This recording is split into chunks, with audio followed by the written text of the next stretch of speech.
One night in December in 1914, Thomas Edison's manufacturing facilities in West Orange, New Jersey, were destroyed by fire.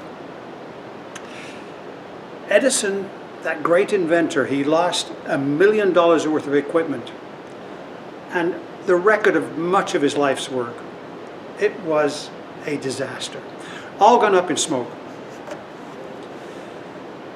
The next morning, walking around those charred embers with one of his colleagues and looking at all the lost dreams and everything that had gone, he said these words: "There is value in disaster. All our mistakes are burned up. Now we can start anew." You know, in Paul's letter to the Corinthians, he said, "We are pressed on every side by troubles, but we're not crushed or broken. We're perplexed, but we don't give up and quit. We get knocked down, but we get up again and keep going."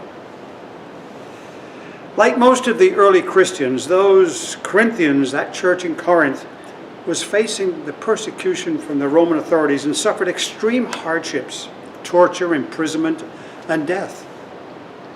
And Paul's words were an encouragement to them that regardless of your circumstances, keep pressing forward, keep going on. You're going to get knocked down, but God is going to lift you up again. And you set on a new path. Now, we have never faced hardships like the early Christians did. But nevertheless, our lives are a series of mountains and valleys, ups and downs, highs and lows, good times and bad times, obstacles and opportunities, problems and potentials. And we do get crushed by troubles. And we are often perplexed. I know as you and I and many around here have been getting up every morning over the past several weeks, many of you have had some pretty depressing days. You think, why should I even bother to get up this morning? What can I do? I can't go out. I can't meet with anybody. And one lady said to my wife yesterday, we're all fed up. It's not surprising you're fed up during such disappointing times. But life is like that.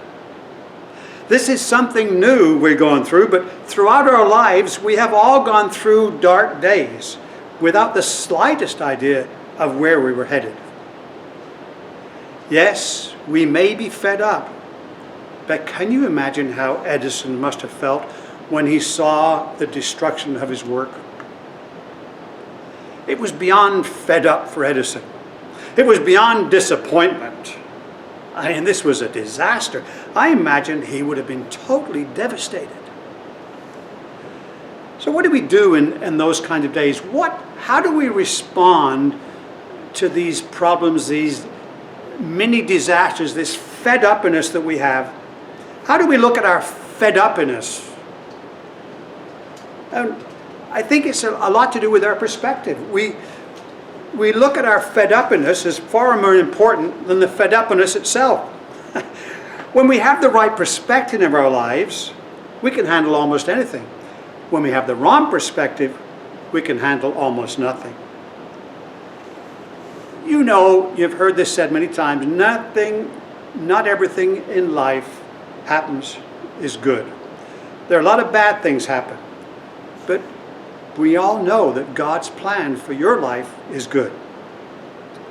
No, things don't always go as expected or planned. None of us planned for this situation, and Edison could never have seen what was coming for him. But for Edison, Paul's words rang true. We get knocked down, but we get up and keep going. Edison was knocked down. He was on his knees. It was a disaster, but he knew he would get up again. He saw the disaster as an opportunity to change the way he thought about his future.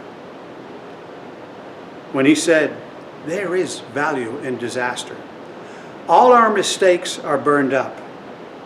Now we can start anew. Yes, it's hard to remain positive in these times. We all want to do things. We have a new granddaughter in Nevada that we haven't been able to go visit with yet. But we know that we'll get up and one day we will go.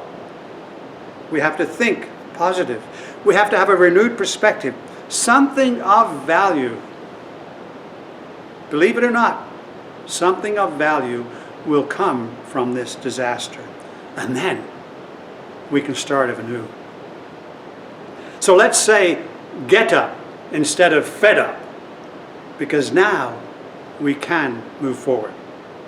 God bless you, my friends. Have a wonderful day.